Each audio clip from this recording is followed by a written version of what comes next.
Okay, so let me pull up the right screen. I got too much open right now. Come on.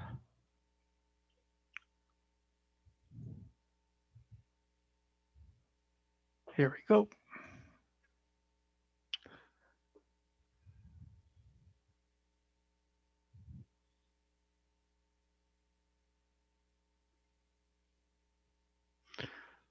Okay, and let's see, can everybody see that? Did I get that right? Yes, very good.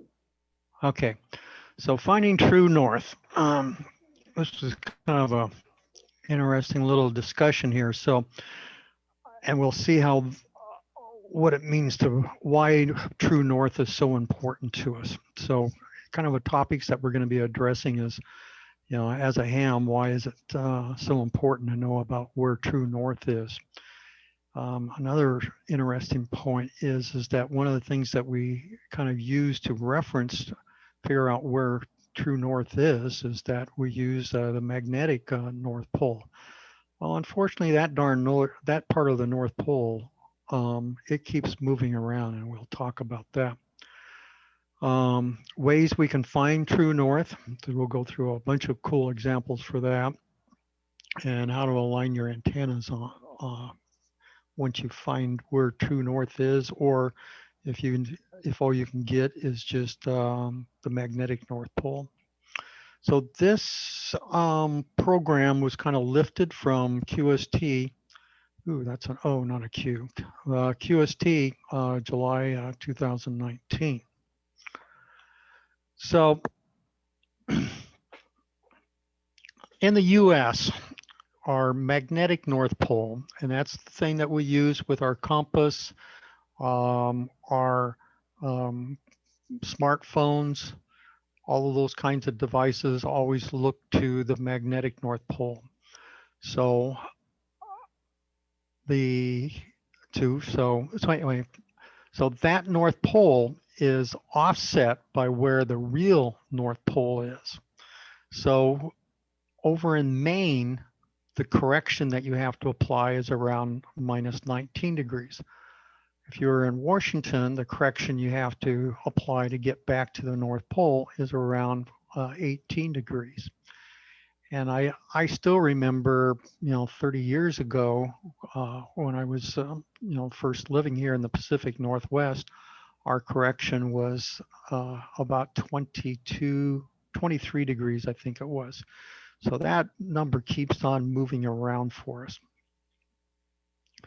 So anytime that we reference a map anywhere in the world, all the coordinates on every single map is always based on where true north is. So you have to know where true north is in order to understand how that map is referencing the information on it.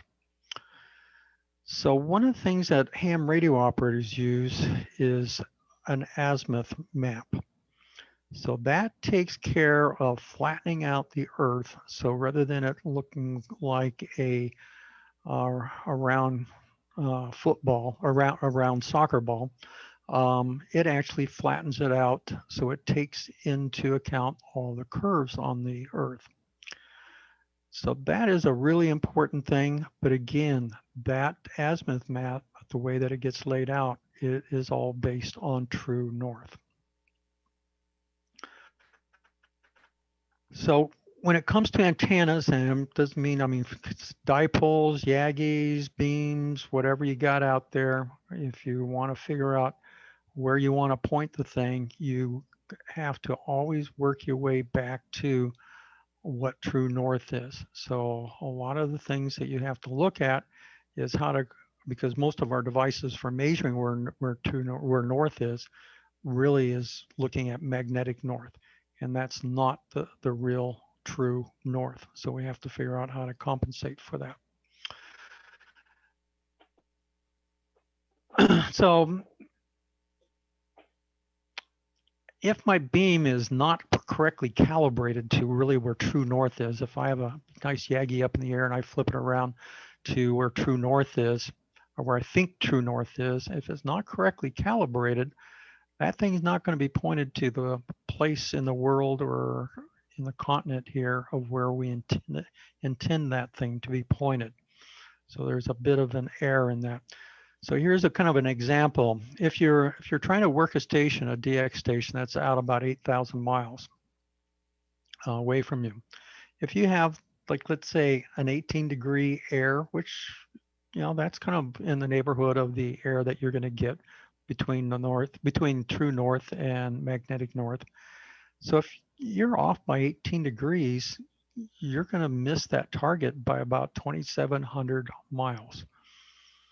If you have a really broad-based beam, that may not be such a big deal, but if you have the beam that I currently have up there, if you have a very narrow beam, a beam width antenna, you're probably not going to get to the target of where you want to talk to.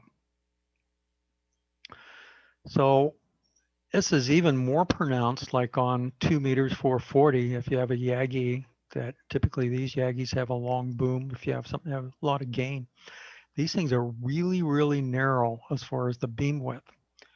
And if you have a very small amount of air, you can significantly miss the target. And just things that I noticed with the beam that I have on the VHF, UHF, as I'm swinging it around looking for going after a station, as I'm rotating it, just through a 15-degree rotation, I can have a VHF, UHF signal go from an S0 to an S9. That's a heck of a lot of difference in signals. So if I'm off by 15 degrees on someone that I'm pointing at, I'm not going to hear them whatsoever. They're going to be in my blind spot. So here's a kind of an example, kind of to scratch your head on, where we live up in Oregon, and that's the little red dot that I have on the left side there up in CN 84. And if I point my antenna due east, due east. So I think I'm going to be I should be headed for what I would think would be New York, New Hampshire, Vermont, that area. Well, but no, that's not really where that thing is going to be pointed towards, because of the way the curvature of the Earth is. I'm really going to end up be pointing more towards Kentucky, North Carolina. So if I want to end up pointing it really to New Hampshire, I need to actually point it slightly north. I need to point it up towards around 74 degrees. That's quite a bit further north than what you would think. Kind of surprising there. So here's one that's even more surprising. If I want to end up talking to South Africa, that's way down the south hemisphere, I end up having to point my beam up towards the north at 64 degrees. That's way north, in order for that beam to end up, or for my RF to work its way down to the southern hemisphere. Quite a difference there. If I want to go to Europe, I have to point it really almost up over the pole. I have to point it up like 37, 35, anywhere from about 35 to, well, about 30 to 35, 37 degrees will get me into Europe. So I have to point things quite northerly. So part of what I'm trying to show here is that even a small amount of error, and when you start getting out longer distance, so a small amount of error in what you might have calibrated into your beam heading can make a world of difference on where the RF is going to end up going.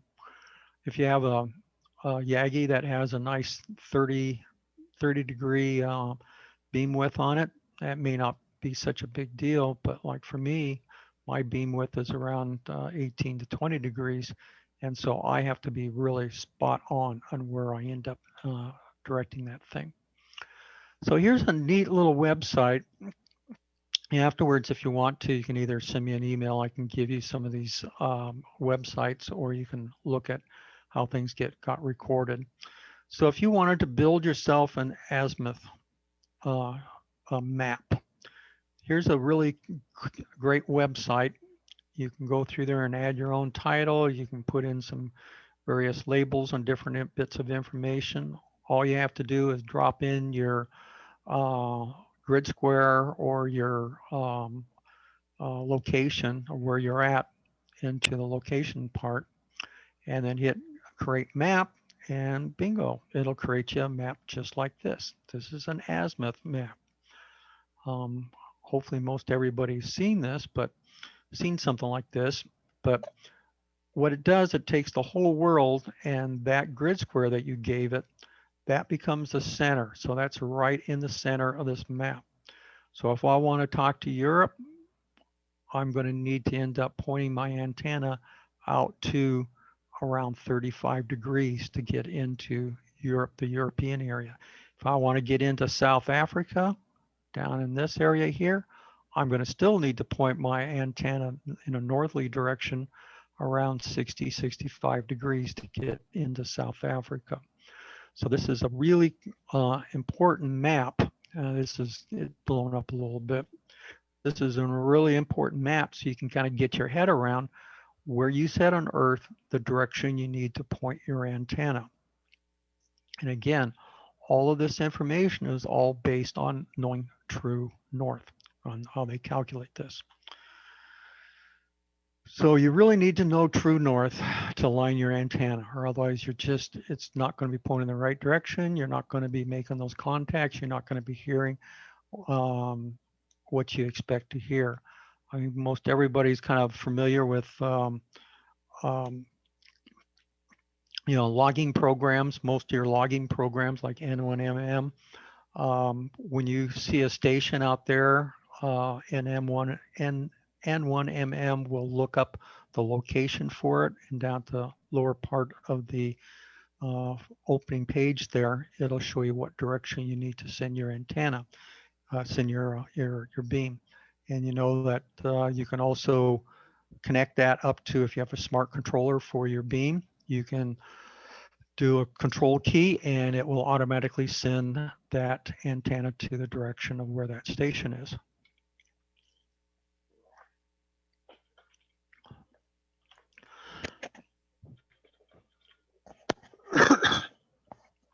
So here's another little web site. One of the things I'm finding is that a lot of times when I'm trying to do math, I'm trying to convert dB to watts or watts to dB, or I need to do calculation for inductance or capacitance.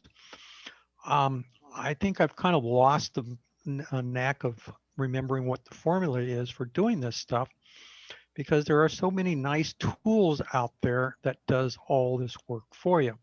So here's another really nice tool that will convert where you're at. You can see at the very top of that, it asks for your QTH, so you can drop in your grid square, and it will calculate all your headings, both long path, short path, on what direction you need to turn your beam if you want to take and go after these different countries out there, and it gives you your prefix for it. Really cool tool. That was kind of a cool find out there to find that one. So let's talk a little bit about North Pole. I'm going to try and tie in what's so important about the North Pole and how it affects us, and how that ends us getting us back to true north.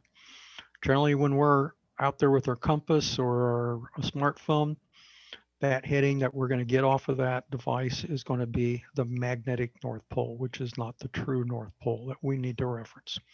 The black dot right here in the middle, that's the North Pole.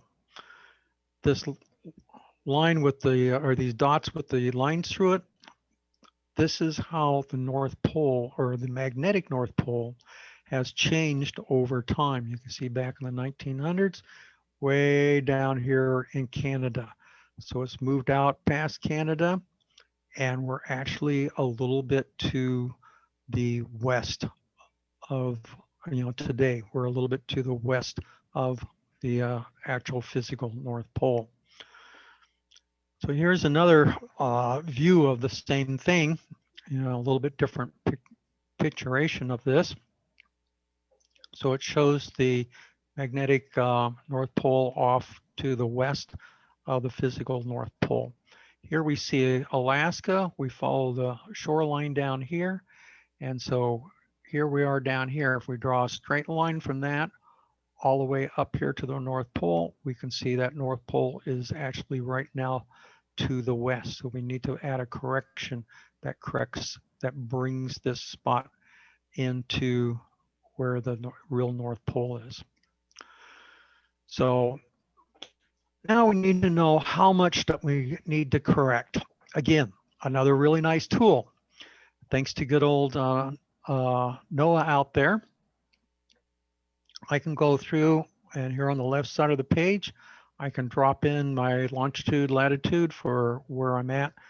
They don't quite understand grid square, but there's plenty of tools out there to convert your grid square to a longitude and latitude. And usually most logging programs will convert back and forth in between those two different kinds of coordinates for you. And then you hit calculate down on the bottom, and up pops this page. So the important thing that it provides me here is based on today's date, which was yesterday, for January 17th, 2021, as of yesterday, here's the coordinates, the correction between the magnetic North Pole and the physical North Pole. So any correction that I make, I need to get to the physical North Pole, I need to take and add in or subtract off the 14 degrees, 59 minutes. And the correction is to the east.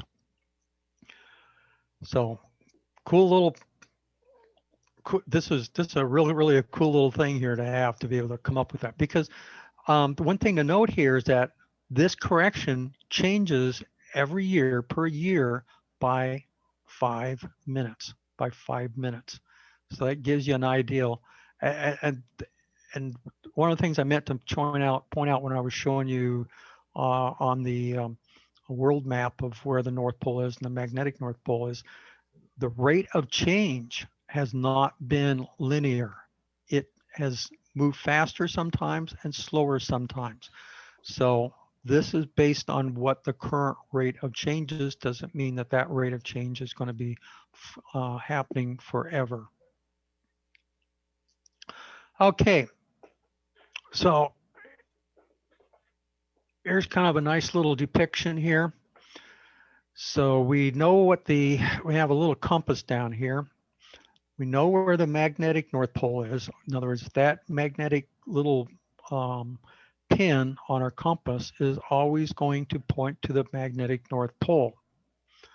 We know now that we have a 14 degree, 16 minute worth of air correction that we need to make to get to where the true North Pole is.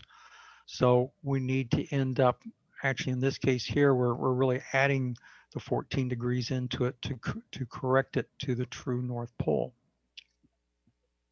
So this arrow here is going to point to the true North Pole. So another way of thinking of this, if I have my beam, I set it to 0 degrees, that beam comes around to that 0 degree heading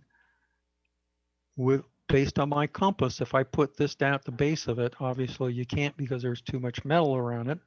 But if you could put it down on the bottom of it, the two-tone gray arrow here is supposed to point towards north. That should be the direction that beam is pointed to. Everybody kind of get that? Because the next part of this discussion is all going to be talking about different ways that we can calculate this and figure it out. So let's assume that you have a slightly better compass than just something you got out of a Cracker Jack box. Most hikers, backpackers will carry a type of compass with them, or search and rescue, that looks similar to this. It's basically a plastic plate, clear plastic. The center part has a compass. Now the unique part of this compass is that you can rotate this part of the compass. The inside gray area will rotate. So that allows you to figure out if you know what your error correction is, your declination correction. Matter of fact, let me get hit on this one here for a moment. That correction that you have between magnetic north and true north, that area in there, the term that gets used is declination. So once we know what that declination is, for us is that 14 degrees, we can automatically set this compass to do that. This compass is in the wrong part. It actually should be rotated to the left. So the end should be on the left side of the left arrow that's pointing out. So that will give us the true north. So that north, the little red guy will be, a pin will be pointing towards north. That red arrow will be pointing to where true north is. And then that information we can then use to reference a map, and we know how to figure out where to go, how to get us out of trouble, or how to take and calibrate our Yagi, our antenna. So this is an old standard way, been around for eons, and I'm sure that virtually all you guys have a type of compass that's similar to this. If you ever do any outdoor stuff, this is a good thing to carry with you.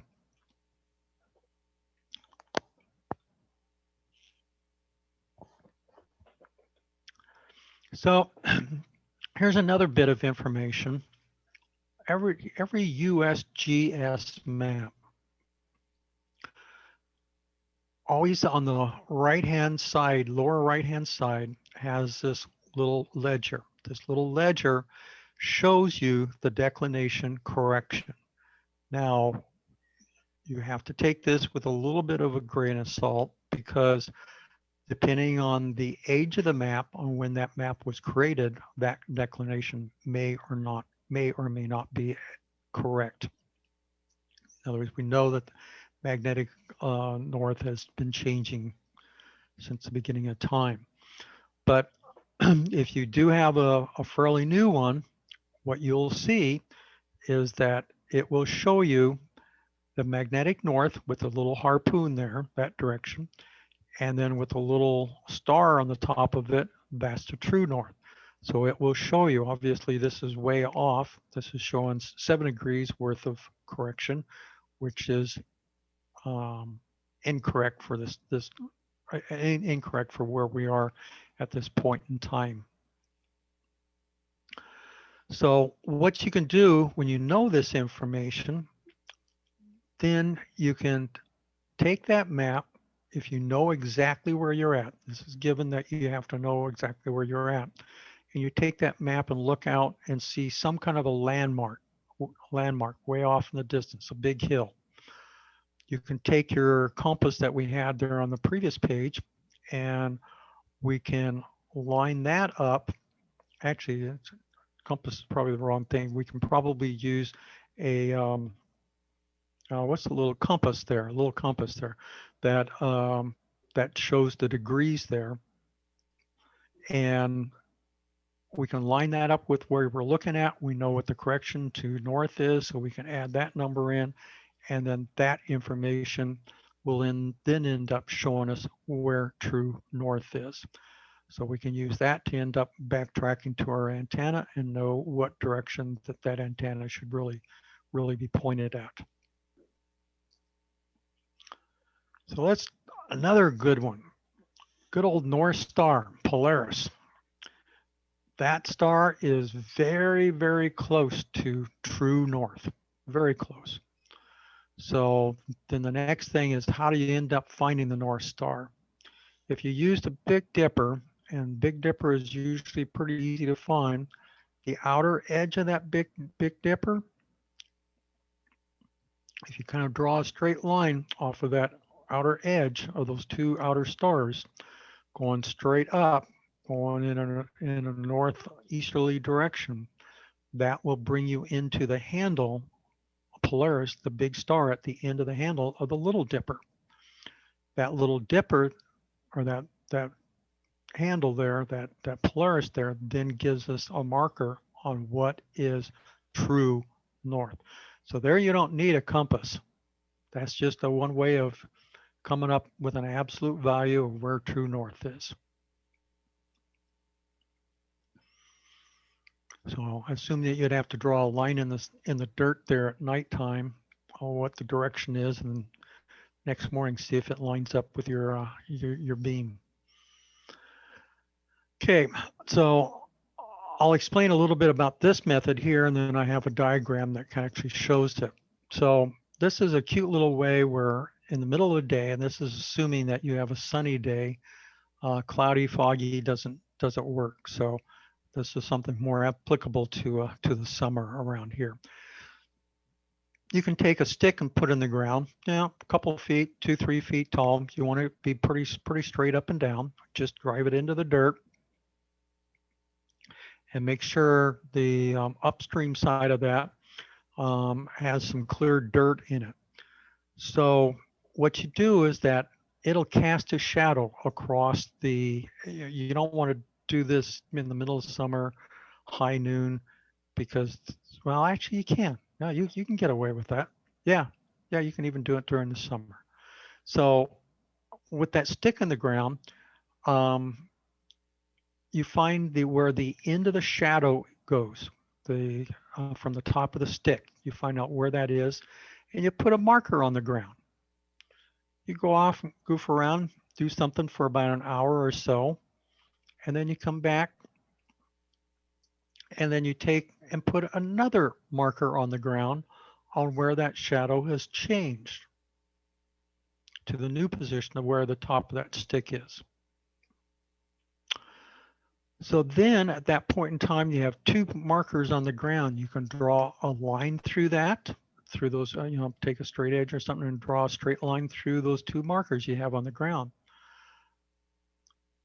And then take 90 degrees off of that line, and that will give you true north. The sun is giving you the answer there to where true north is. You don't have to mess around with the magnetic north. So here's an example. I have a stick in the ground, the sun in the background. The first mark I put here on the ground is number 1. That's that little white X here in the ground. I go off and wait for about an hour. I come back, see where the shadow is cast from the end of the stick, put another marker in the ground. And then I just draw a line through that, and then another line that goes perpendicular or 90 degrees to it. And that will tell me where true north is. The sun gives us the answer. Pretty cool, eh? Here's a really neat one.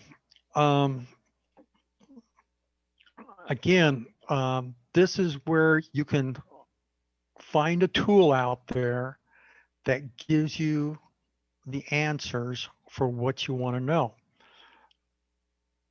So what this guy does is that he produces a graph that will show you where the sun is on a particular day and a particular time. So one of what I have entered down here is that I've entered yesterday, Sunday, the 17th, January 2021, what our offset was. And actually, I've corrected this. This should be a -7. I entered in our longitude, our latitude and longitude, and then pressed the create button. I guess I didn't get the button on here.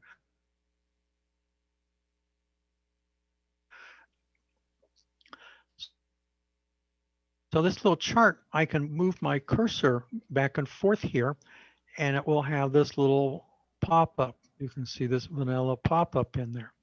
So this gives me a time, and it gives me an azimuth setting. So what I can do is take my antenna, and this is where the sun is. This is pointing to the sun. So I can take my antenna, dial in 158 degrees, point it to 158 degrees, and guess what? That beam should be pointing exactly into the sun. If it's not doesn't, I can go through there and adjust it. You know, most rotators have some way of tweaking the azimuth by 10, 15 degrees. And so if it's off by a little bit, you can go through there and tweak it just a little bit to get that air out of it. But this is so cute. I mean, hopefully everybody kind of gets it. Like, this is a little tool that you can drop in where you are. And I say, I want to know where that sun is going to be all day on a particular day. And then it gives me a graph. I can slide this thing back and forth for the time that I want for the day. And that tells me where up in the heavens that sun is supposed to be. And I can go through there and point it. You know, like this time of the year with the sun way down low, this is ideal because this will give us a really good setting. If we're talking about during midsummer when the sun's straight overhead, this probably is not going to be that successful. It's probably going to be it's not going to probably give you exactly what you want to. You could maybe wait till late in the evening or early in the morning to try and get this, but I think this one here is probably best used during our winters. Okay, so I gave you 5 different ways of figuring out where true north is. So kind of to wrap things up, one thing I want to drive home is that anytime you grab a map, that map is always going to be referencing where true north is. So you got to get wherever you're at. If you're using a compass, you got to figure out how to get rid of that error that you're going to have from the compass to where you really are on that map and where you really want to go. Okay, the declination is the difference between magnetic north and true north. So that declination, that's the term that is used to represent how many degrees differences there is between magnetic north and true north. To correctly align your beam or your yagging, you need to know your declination. I showed you a few other ways of working around that, so you don't always have to know it. But if you're all lost out in the woods or trying to reference things on a map, you still need to know that declination.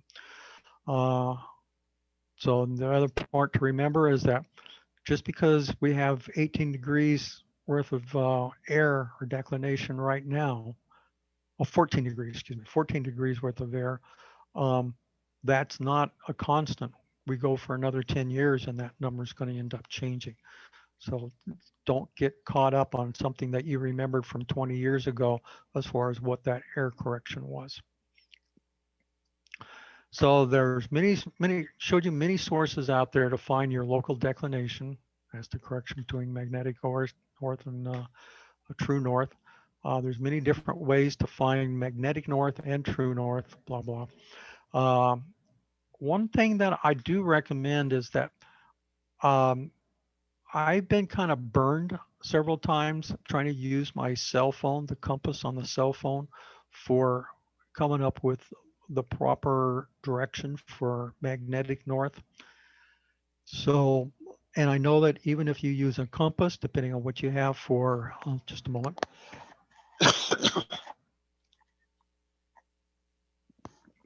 Just because that compass shows something, you can still have magnetic substances around you that can end up causing that compass there to give you a bad reading.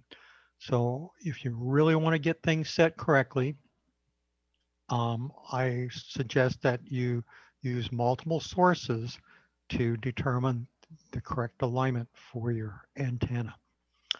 So that's it, guys. Any other comments or things you would like to end up adding to this?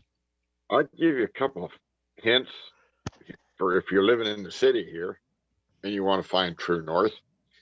The old streets like 1st, 2nd, 3rd, 4th, etc., run directly true north and south by about a second or two.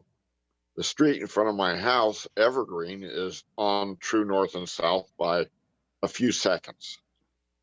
If you own a piece of property and you can get the plat map and go out and find your corner stakes, those bearings are all in relation to true north. So if you could find your property corners, you have a really good way of laying out true north for yourself on your property. So that's another little hint. Also, another piece of interest is that the runways all have a number, and those numbers are magnetic bearings to magnetic north or off of magnetic north. So because the magnetic north is moving, so a lot of the runways have to periodically get their new number and be repainted to reflect the actual magnetic north. So that's just a little bit of trivia. I didn't know that one. Thank you very much. Any other comments or thoughts or other things that I missed? Mike, can you go back to the diagram of the compass that you put up there? It's partway in. There's something on there that's a little bit misleading. You mean this guy here? Before that. I think it was before that. It's the diagram of yeah, right there. Mhm. Okay, on a compass that you can compensate for declination, there will be another scale underneath the main scale, the big round one there, and you set the declination off on that. And what is misleading on here is that once you've set the declination properly, the north on the rotating ring should be aligned with that arrow pointing north. That's right. But That's right. but the little shed that's there this is actually proper here. The little shed that you've got underneath the magnetic needle will be pointing to magnetic north, but your compass arrow there and the N will be pointing to true north. Yep. So Yep. here it's about 15 degrees and the needle should be to the right 15 degrees. Yep. Good catch on that. That is correct. That's not exactly right. I did this for a living. I kind of figured that. Okay, anything else that failed to get caught there? I have a question, Mike. Sure. I always thought that on the USGS maps that the grid was aligned with true north, and I think you showed the legend, if I'm not mistaken, one of the slides that showed that there was a separate grid direction. There was the magnetic north, declination, and then the true north, and the grid was in between the true north and the magnetic north. And I always thought that the grid, the longitudinal lines, were always aligned with true north and south. So can you explain that one? Okay, so this guy here, right? Uh-oh. Yeah, that's the one. Okay, so the north grid I didn't even talk about because that is I can't remember exactly what it's used for, but the I map can tell you that. Go for it, do it. Okay. On a military map, the military likes things in even squares. So they do grid squares. You've all heard about that. Go 1 click north, 2 clicks south, whatever. The grid north relates to the grids that are superimposed on the map, and they have some relation to magnetic north and true north. But when you're using grid north, that's for that. On a topographic map, the land survey method, as you know, the further north you get, the more the longitude lines. Yeah, the longitude lines run north and south. They're pinching in toward the North Pole. Mm-hmm. And so the map probably has some distortion in there when they laid out the townships and ranges. And so the townships and ranges may or may not be laid out in accordance with true north. And so the map has its own north built in to the survey. Okay. So that's what that is. And basically,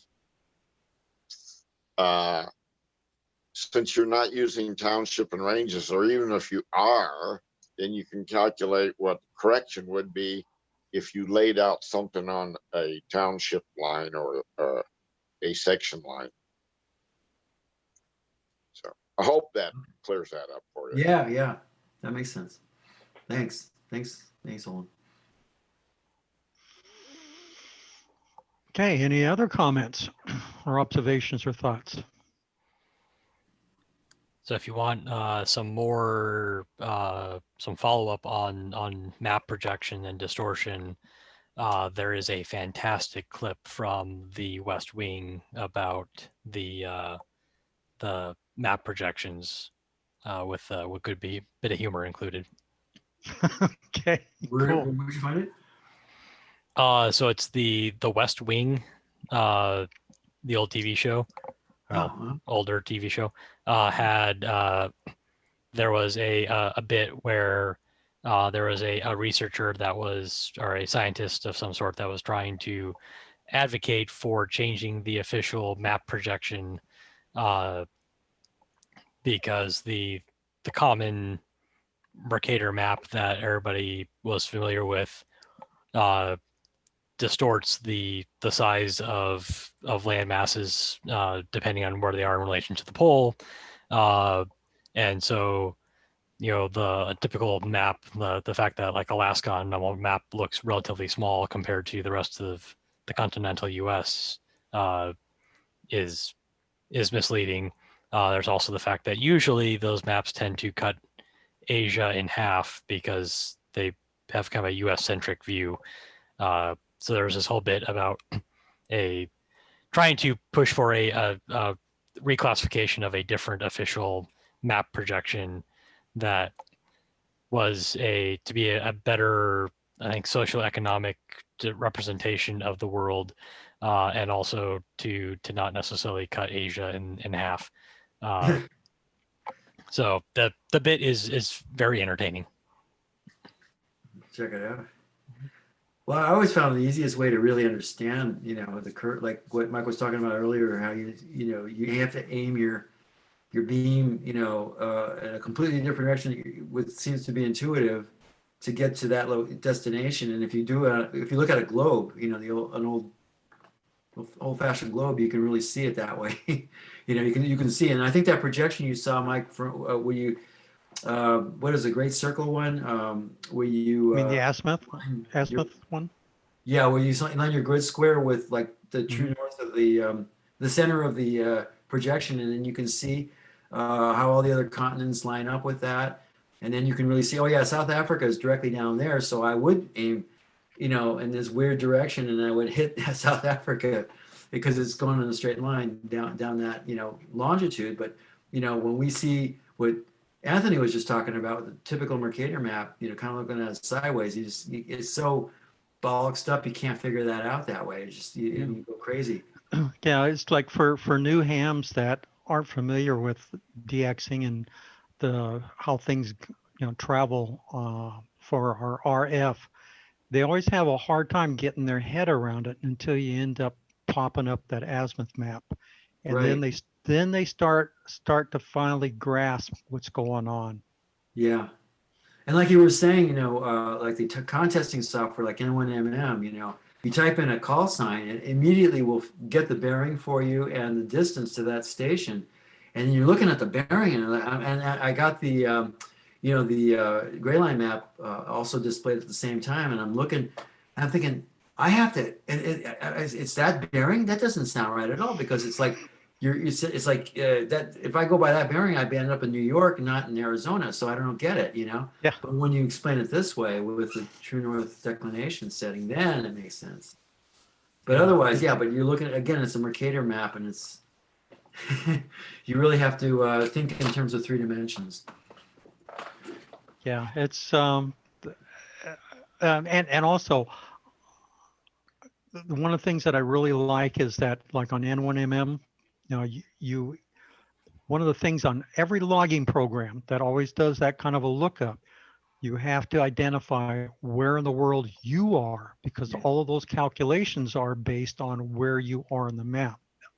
So two things, anytime that you start a new logging program, your call ID and your location. You always have to end up entering that information to make that logging program work correctly for you.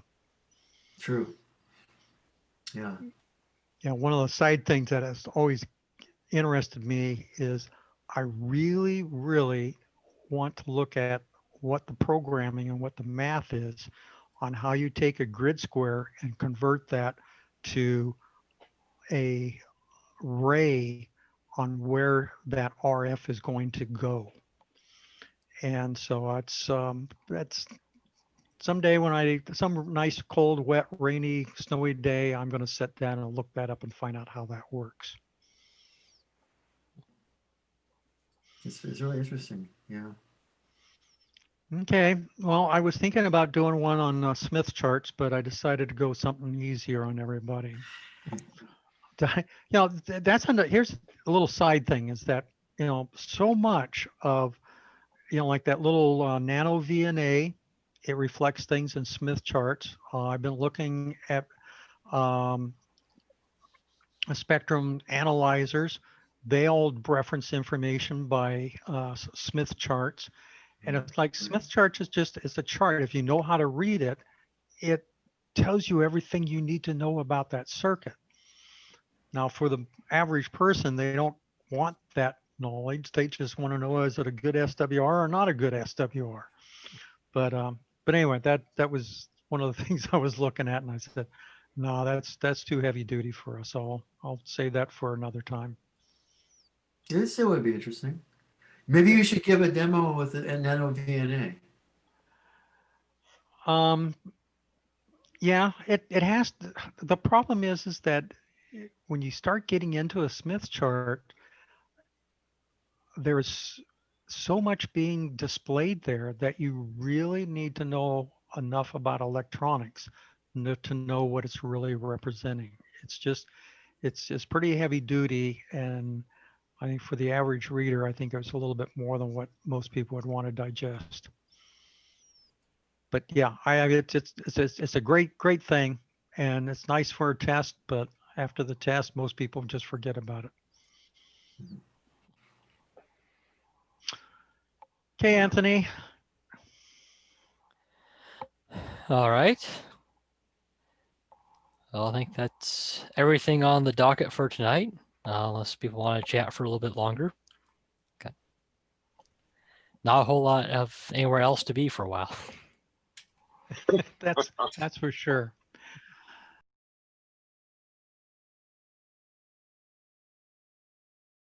So I've been actually having some fun. It seems like I kind of like 160 meters, but I've been up there usually at nighttime. And this is starting into the time of the year where sometime around 9:30, about 11 o'clock, DX starts rolling in, and it rolls into until about 2 in the morning.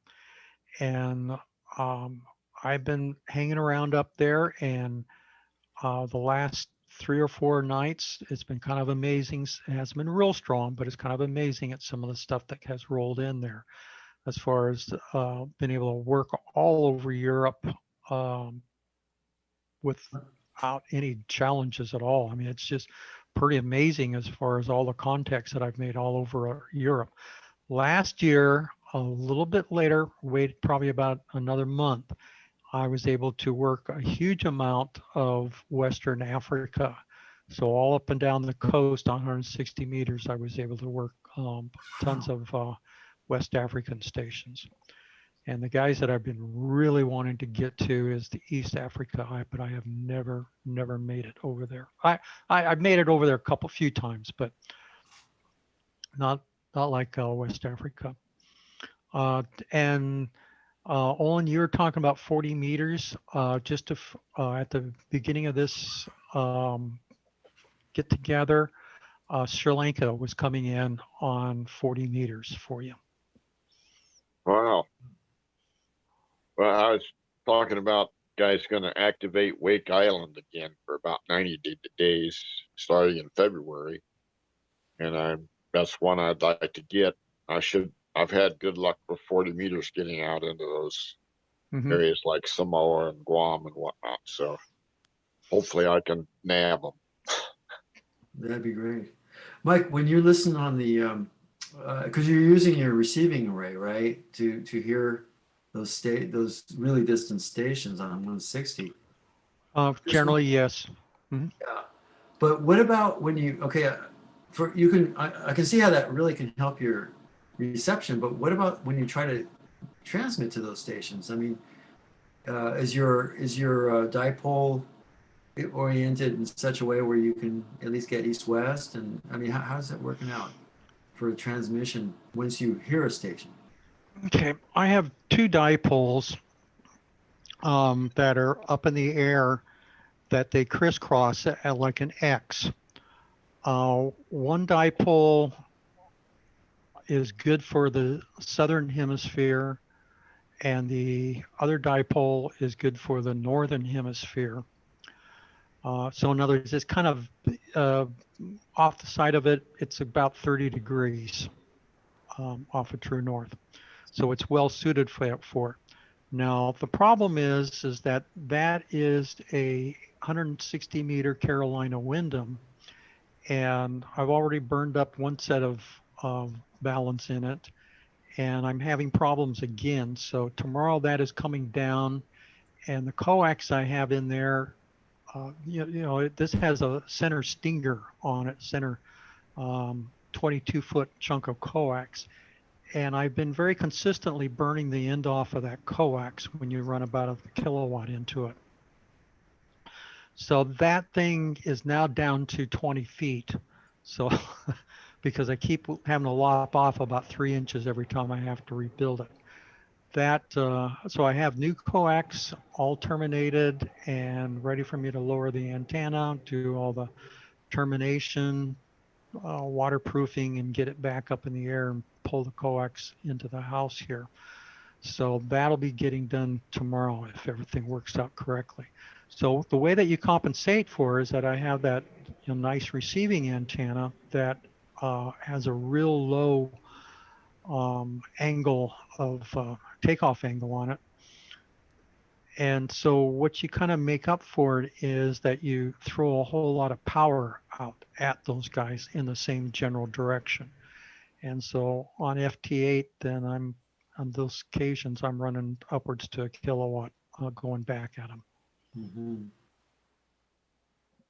So I can still hear a whole lot more than what I can talk to.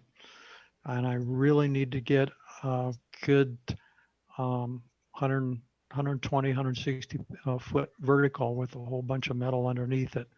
But that's a pretty good undertaking to get a vertical that size up there. You can use KOAC, their tower, maybe. Yeah, right. Right. And here I've been blaming the Russian radar for all the interference here. It's actually just a little bit north of town. Well, well, I'm stuck behind a whole bunch of mountains here, so going south out of here is pretty kind of on the tough side. That is a pretty good angle to get up and over. Well, but you're not 160 meters, are you? No, I hope to one of these days before too long. Yeah. I think that's going to take a trip to Mary's Peak. Lay it out. Olin, Yep. come with me over to Alsea because we could set up a nice 160 meter dipole over there. I've done it. And Well, that would be fun. Plenty of space right now. And we're gonna put up you guys know the saga. We're gonna put up a tower pretty soon. I mean, I don't know how soon. Sometime before the spring, hopefully. We're gonna at least get the foundation done. And we ordered that Mike, we got the oh gosh, not the same antenna. I was almost going to get the same antenna you have, but they didn't want to spend the $1,200. They said, okay, we'll just so we got the next one down. The next it's a three element, Right. but because the thing was they didn't want also the big 18-foot boom. This one has a 7-foot boom, I think. It's tri-bander. Actually, it's a 4-bander. but because it does 6 meters as well. But I just can't remember what the number is now. But it's in the DX Engineering catalog. You know, it's the same brand and all that stuff. And we got that one. It's about $700, I think, is what they wanted to spend. So we got that one. And the other thing was we didn't want such a fancy Yagi, because you got such a, you know, like you said, your beam width is so narrow. You have to be very careful where you point that thing. And we figured, well, this is not a contest station. It's going to be an emergency communication station. So we wanted a wider, you know, beam width also. So that's why fewer elements. I think it's a 4, you know, like you said, yours is 7, I think, and Yeah. this is only 4. And, Yeah, so you probably got the A3S or A4S. I think that's it. Yeah, yeah. I haven't even seen it yet. I think it came from the guys out there. But we'll get that guy. We'll get that up, and you know. But we do. Once we get the tower up, we can easily put a 160-meter dipole string from a tree that's you know just about the right distance away, about 250 feet, all the way over, and it'll be about 60 feet up in the air. So at least, you know, so that would be kind of rivaling yours, Mike, in a way. And once we do that, I think we can do some serious. We'll get an amplifier too, do some serious 160-meter work. Oh, good. Yeah, I look So forward. it's good to have more people up there. I know. Yeah. Well, like I said, you know, I don't remember if you guys remember the story. I put it up for the 160-meter contest back in November, and I had so much tension on the wire that it actually literally stretched the wire out. And so the next morning I came out, half the wire was just on the ground because it stretched out from the Wow. tension. It wasn't the proper alloy of copper, unfortunately. But when it was up in the air, it did quite well. You know, it was not high, not quite as high. It was more of a sloper, not quite as high as I would have liked it, but it was still it still performed quite well. I mean, at least for getting DX across our continent, you know, for that contest. I was getting out to, you know, Great Lakes region without any problem, with only on 100 watts. So it was doing Wow. great. Yeah, Very good. yeah. So anyway, but yeah, it's exciting. 160 meters is an exciting band. It is, and there, you know, that's another place that I go to hide from the JAs. Right. When I'm on 20, 40, even 80 meters, they hear me light things up, and the next thing I do is spend another hour going through a pileup of JAs. Well, sure. You're running kilowatt. Yeah, Yeah. and so I've been trying to hide up at 160 meters because you know, real estate's pretty scarce over there in Japan. Right. So it's And hard. so it's hard for people to get on that band. And so I'll hide up there and have a ball. Well, explain this to me. For 2 years now, I looked at the. Every time I go on a contest, I always look at the web SDR to see what the activity is around the country, and you know, if my antenna is performing halfway decently. In other words, if San Francisco is picking up, or if I'm picking up a lot of the stations at the San Francisco web SDR antenna, because they have a gigantic old tower that they use for their receiving antenna, and I want to see how well mine's doing. Okay, so I've noticed 2 years now in a row that the East Coast you look at the web SDR, say in Philadelphia, or I'm sorry, Pennsylvania somewhere, I can't remember exactly where, and then there's one in Washington D.C. and somewhere else, and then further south, I look at those web SDR waterfalls, and the whole East Coast, I mean, there's wall to wall. Yep. On the East Coast, and you look here on the West Coast, and there's like, you know, maybe about 30 stations that are participating in the contest, and they can't, you know, and sometimes, you know, on the more powerful East Coast stations, you can hear them over here, but you can see there's a lot of activity on the East Coast, and that always baffles me because, you know, it's the same situation. They don't have as much. I would think that they don't have as much real estate available to the average ham over there to do 160 meters, but yet there's a lot of stations. Mhm. So I can't figure that one out. Do you know a reason for that? No. Called a shorty. What's Shorty that? antenna. Yeah, maybe that's it. They're using the short verticals and stuff like that. Those continuously loaded ones, and the ones that you can set up for 160 meters that aren't that great, but they'll get you out there. They're good enough. In other Yeah. words, for 160 meters, I mean, if a shorty to be able to work up and down the coast, that'll probably work just fine. I mean, Which explains why we can't hear a lot of those stations. yeah. But And then for us over here on the West Coast, I mean, for 160 meters, if I'm just running 100 watts and stuff, I'll get up into Washington and maybe down into Northern California, maybe over into Idaho, but that's about the most coverage you're going to get. yeah, that's Um, true. Then later in the night, a lot of times then Alaska will come in, and we yak with a bunch of guys up in Alaska. And then, a few times a year, it'll go long, and then you can pick up the guys over on the East Coast. But that's not the normal bread and butter stuff that you normally see. Right.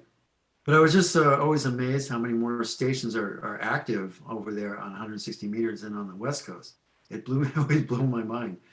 You just see a few here, a handful basically, compared to over there. That's very surprising. Yeah, I need to look that up and see if I can figure out why there's more 160 meter people. Yeah, it's very. I've taken pictures with my phone because I'm so astonished. And I want to keep a record. It's like, wow, look at the comparison side by side. San Francisco versus, I don't know, one of the East Coast SDR stations, and you're like, what's going on? It's really interesting. I really want to get on that band. I've always been fascinated with it because of the history of the maritime navigation and ship to shore communications and that sort of thing. Yeah. So Yeah, it really, Owen. We could set something up over in Elsie if you ever have a chance to come out there. We can, if you can. yeah, well, I guess we'll have to wait till I get vaccinated. Yeah, Whenever that's well, once you get your vaccine, well, Yeah. I'm talking, maybe a while from now, but well, is it true that winter time is really the best time of the year to work 160 meters, or is it pretty much all year? Nope, winter is the best time to work 160. Yeah. During the summer, you have so much atmospheric noise, it's not uncommon to have an S5 to S9 noise level that makes it almost unusable. Okay. I read. On 160, are you doing voice or digital? Mostly digital these days. Okay. Because I'm basically going for DX, so I'm doing digital. I used to spend a lot of time on 160 meters just on voice. There's a couple good, pretty decent groups out there to hang with that are both very knowledgeable and good guys to end up hanging out and talking with. Yeah, I've listened a bit on 160, but from what I've been hearing, mainly in the evenings, well, nowadays it's all political. I haven't been on it for a while, so Oh, really? voice. So I have not listened to any of that. You want to stay away from political stuff. Yeah. Well, Andy, you may hear these guys. I think there's a station up on Whidbey Island that I've heard. They have they come on every single night. And I think another guy in Washington, and maybe they talk to somebody down in California. It's kind of like a little three-way net or four-way net, maybe. Maybe that's who you're hearing. Yeah, those guys can get into it sometimes. I've heard them. Yeah, it's like the lower end of 80 meters at night. Yeah. You gotta be careful. Right. So one thing to consider is that kind of like 80 meters is a huge band, really wide. I mean, if you're using a dipole, it literally is, if you want to get from end to end, it takes 3 different dipoles cut to different lengths to be able to get across 80 meters. 160 meters is kind of the same thing. If you're using a dipole, it really takes 2 different dipoles. So when you make a decision on where you want to go, that you want to get on 160 meters, you need to maybe do a little research and thinking about, well, do you want the lower part or do you want the upper part of 160 meters? Because you're going to have to cut your piece of equipment to operate on one or the other sides of that place. If you want it resonant, yeah. Yeah, don't, and then it's like I have two chunks of wire up there for that'll do 160 meters. One wire is made for the upper half, the other one is cut for the lower half. And these days, even on voice, I use the lower half because it's not 160 meters is not cut up for digital or for CW for voice like other bands are. It's kind of a gentleman's agreement that that lower frequency, that's where the CW guys hang out. But there's no hard DMZ line that goes between digital, CW, and voice. Kind of the imaginary line that we have there is really FT8. So you have where FT8 sets, and then right above that, in fact, I've had problems with guys running voice right next to FT8, and they're running power and they're splattering into FT8 and screwing that up for everybody. But that's another thing that you just have to end up considering where you want to operate at. Yeah. Have you ever experimented with a bazooka type of antenna or that No, kind of? nope. I know what they are and seen them around, but no, I have not tried playing with one. Okay, because I'm going to play with one and see how well it, for 80 meters anyway, because you can do a 75 meter and 80 meter type of thing, so it can cover pretty much both ends of the band without you having to resort to a tuner, you know. Really? Well, I Yeah, mean, double I don't know. bazooka antenna works really well. What's that? A Double. double bazooka antenna works very well. Yeah, and supposedly it's kind of a well-known way of doing it now because the technology's been around since World War II, but I mean, the knowledge of that, but there's a lot of articles out there and information about how you can make one for say, if you want to work 80 and 75, so you can work both, more or less both ends of the band without having to resort to, say, one of those, remote tuners, which you could do as well, is what we've done many times. But, if you've got a long coax run, then you have to worry about, that, and unless you got your tuner way out at the base of or at the feed point, Yep. you know how that works. But you're in your case, Mike, I know it's like, especially with a 160 meter antenna, you want to pretty much make it as resonant as you can, so you don't have to worry about having to mess around with tuners. Yep. Especially when you're running power, I guess, too. Especially when you're running power. I've learned kind of the hard way is that, trying to do a compromised antenna that doesn't give you a spot on resonance, as you start cranking more power on it, there's a lot of downsides. Things start falling apart real quickly. Why don't you talk about that one of these days? Like, why does power do that to these kinds of things? Yeah. Actually, I've been having some actually for a long time with my bigger amp over here. As I keep cranking up power, I end up with more and more RFI things that keep popping up and causing problems on different antennas, different frequencies and stuff like that. So the other day I actually spent a whole week going through there and trying to chart all of that stuff and figure out where my problems were. And one of the failings that I have is that my ham shack is up on the second story of my house. And there's nothing down low that I could really use for a ham shack. And so when I first started cranking up power around here, I had horrible RFI problems. So I spent a ton of money trying to put in RFI chokes to try and quail the problems. And I really knocked it down. But I never really got it down to complete and utter control. So I know where some of my soft spots are, and I've just purchased a whole bunch of ferrites and stuff. Some of the stuff I've actually got plugged in, and I'm starting to work hard again to try and get those things better under control so they just don't come up and bite me when I'm least expecting it. You know, worst thing that happens is that you find some rare DX you're trying to go after, and you know the guy can't quite hear you, and so you're taking the power knob and you're turning it further to the right, and something, you know, the tuner kicks out, or the PC goes berserk, your screen goes berserk, or something that RFI related ends up happening to you. So I'm trying to take and get that squished down far enough where I just don't have those kinds of problems anymore. I'll talk to you about that Yeah. offline, you know.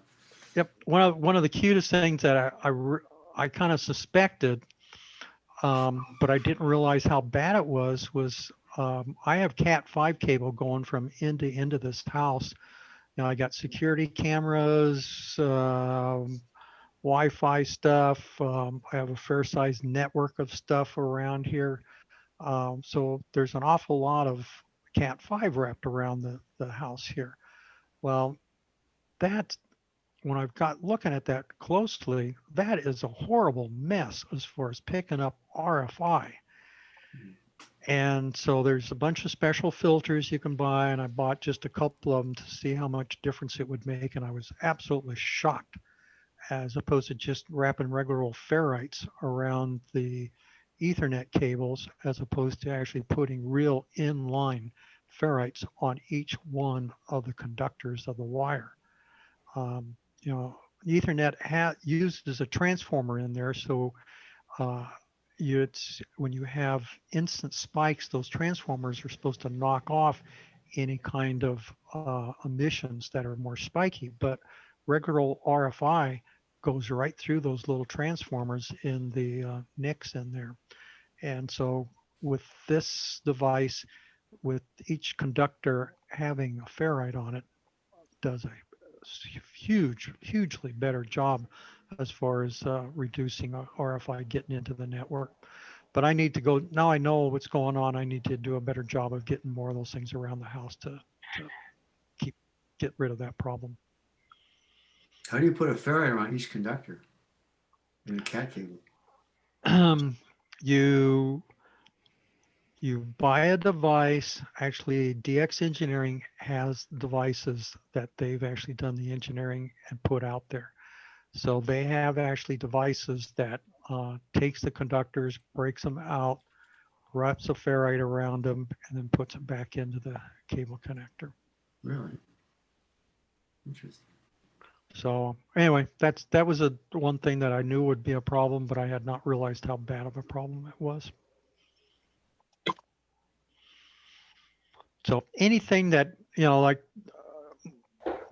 my computer basically runs everything. I mean, it runs my receiver, it runs my amplifier, everything gets tied back to my workstation. So my workstation has pretty much become a contaminated hub of where all that RFI comes along and really screws things up. So one of the things I'm also addressing is that I have UPSs for everything coming, for all the power that goes into my server and workstations and stuff. So I have another set of ferrites that'll be going on all the power connectors coming into this system here. So anyway, just because you find a really nice, full legal limit amp out there, the cost of doing full legal limit is just not based on the cost of that amplifier. A lot of other factors go into it.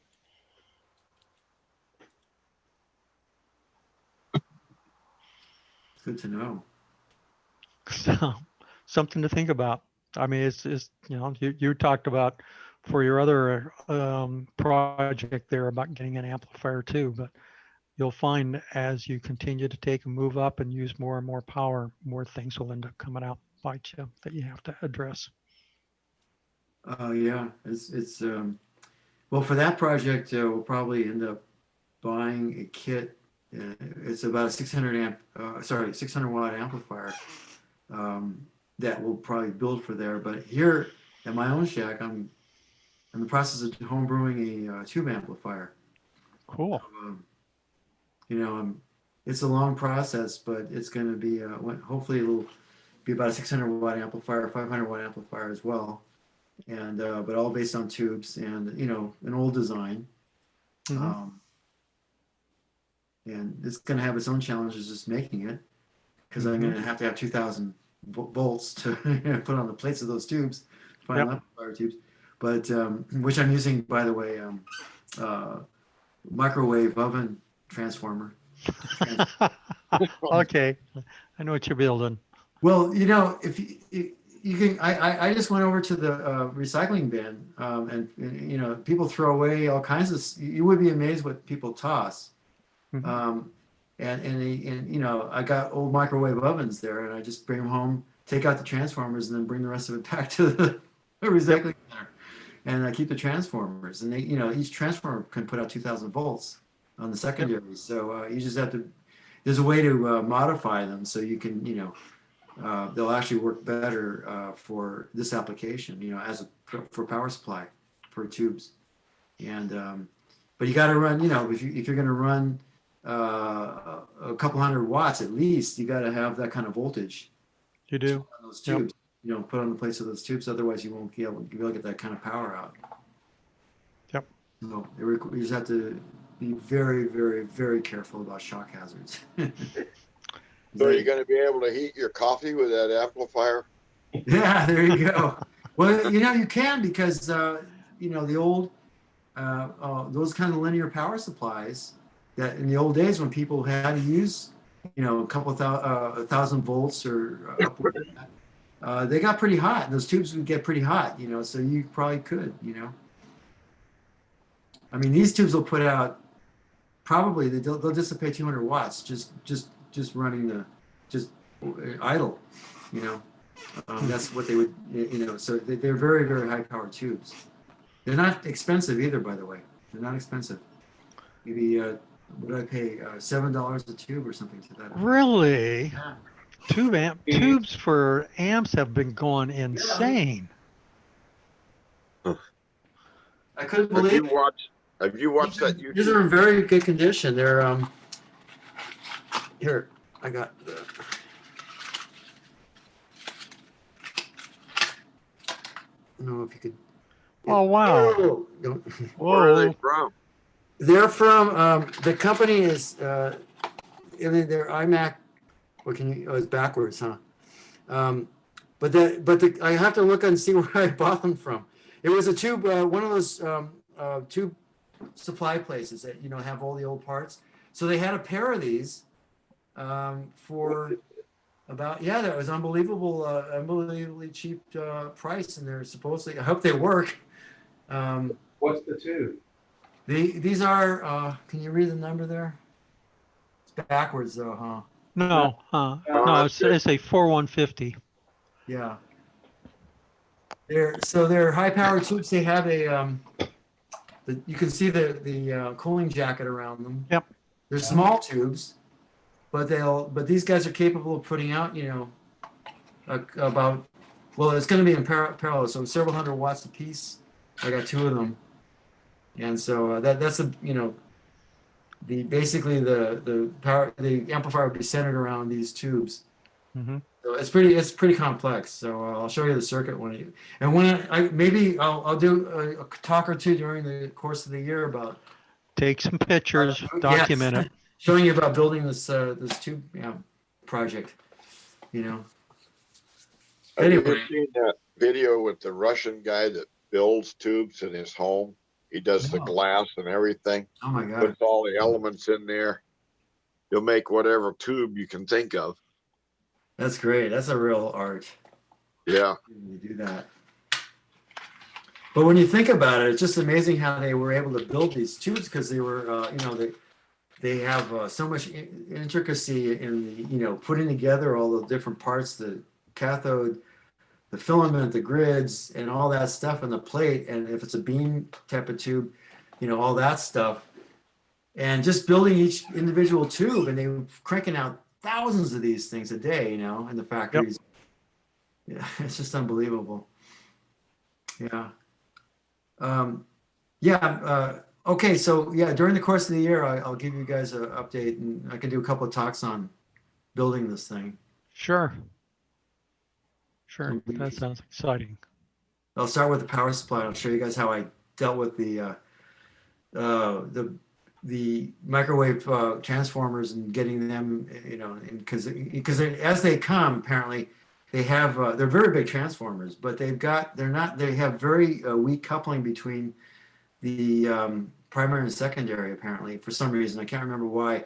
And it's just the way they build the frame of the transformer, and then you have to go in there with a punch, and you have to knock out these special like they're kind of barriers for the magnetic field. They kind of reroute the magnetic field away from the primary, away from the secondary, so the coupling won't be as strong for some reason. I can't remember the reason.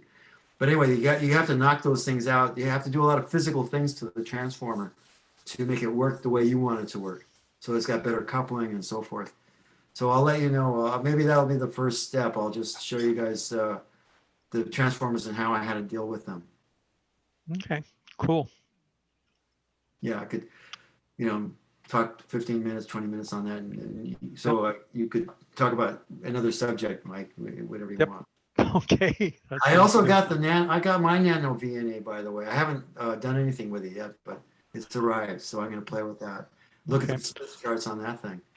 Also, guys, for anybody that does have that Nano VNA, I don't see my note right here, but there is an software upgrade. Make sure that your latest one has the latest upgrade for the Nano VNA.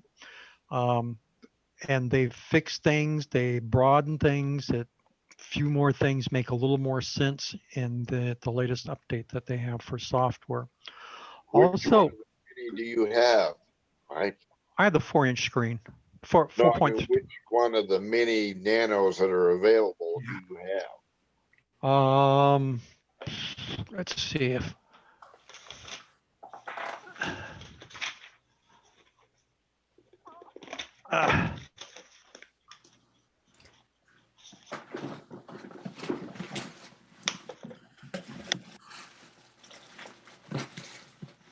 so this here is my Nano VNA that I have.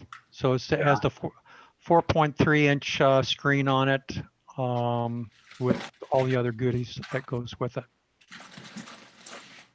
Yeah, well, what I was wondering was the brand or the maker. Oh, the maker? Yeah. This is the mainstream Nano VNA-F. So it's the mainstream maker for that -F model. It's not a knockoff. It's the real official one. What's it called? Nano VNA-F. That's F. So one of the things I wanted to mention is that there is also, as of November this last year, they also, in practically the same package as this, there's a Nano SA spectrum analyzer. So it has the same 2-port configuration, has a tracking generator, has a lot of really clever software. It doesn't have the sensitivity of a big network analyzer, or excuse me, a spectrum analyzer, but and it has a few quirks to it, but someone that just wants a basic spectrum analyzer, anywhere from from 60 to 120, 150 bucks, you can buy one of these things and it gives you actually pretty decent performance. Again, if you buy one of the little ones with a 2.8-inch screen, it's best to end up connecting it up to your PC and running it from your PC. But for a spectrum analyzer, there's tons of videos out there. So they show you the weak points and the strong points for it, but it basically works. It does a reasonable job. Yeah, the one of those videos. Who is that guy? W2 I think is his call. Is that right? I don't recall. Somebody else mentioned him, and he has a whole series of. He's very good. He's on all kinds of. He's been doing videos for years, and he does a lot of really great ones. He does a great job explaining. But anyway, he did. He's got a series on the nano VNA, Cool. which is very good. And he shows you. In one case, it was a spectrum used as a spectrum analyzer. He was just showing the difference between a professional one and that. And yeah, basically it's the sensitivity, like you said, can't go down. If you want to look at, say, the noise floor of your receiver, you can't use a nano VNA for that. No. But The Nano SA will get you down to about 70, 74 dB. right. You can't get below that. If you go to like a real professional one, there you're going to be down to 100 minus 140 to 160, 165 dB.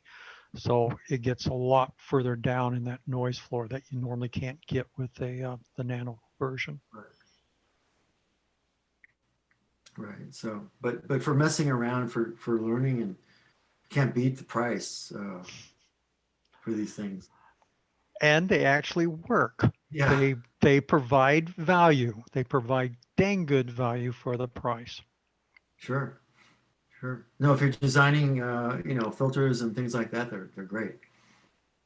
Absolutely. And to verify, one of the things that I found over the years for my bandpass filters that I use for field day and for 7QP, I got a couple of those that are damaged that need to get repaired.